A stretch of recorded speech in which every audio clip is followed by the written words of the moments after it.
Hello everyone. Today I will discuss what basic vital monitoring we should arrange during the cataract surgery to increase the patient's safety. Although presence of an anesthetist is key in the patient's safety, because being an ophthalmologist we cannot administer conscious sedation and monitor the patient and do the cataract surgery at the same time.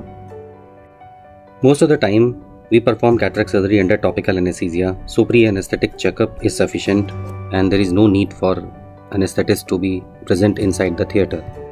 However, if the patient is child or any uncooperative patient or the patient who are not able to communicate because of medical problems or dementia, or if the patient is not able to lie down properly or complex surgeries, anesthetist must be available in the theatre.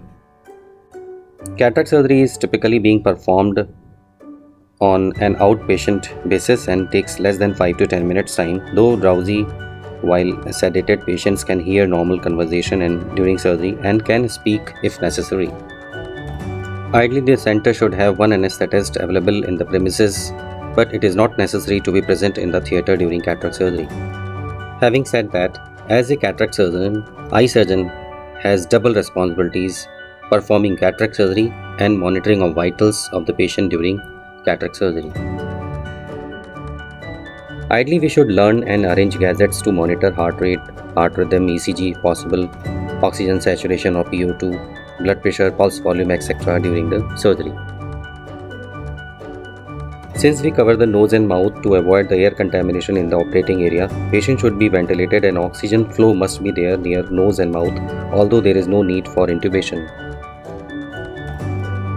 Reduced oxygen saturation is the main reason for the patient's anxiety and restlessness. Temperature monitoring of the patient is also very important, especially if the patient is child or infant under deep anesthesia. Every life is precious, so being an ophthalmologist, we must learn about the basic cardiopulmonary resuscitation or CPR, and our all staff members should be trained for this. The regular training is the key to success. Idea behind bringing this video was to initiate a thought to every ophthalmologist and optometrist, those who are working on patients, that we should not only concentrate to learn the surgical steps, but we should also train ourselves on the basic monitoring of the vitals of the patient and resuscitation of the patient. This will not only save others' life, but it will save us also in future. How much informative is this video? Please do comment. Please do not hesitate to give any critics. Your suggestions are always welcome.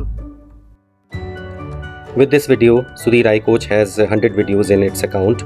I started Sudhir Eye Coach just to share my experiences in the field of ophthalmology, which I gained in the last 22 years of practice, but I got tremendous response from you all.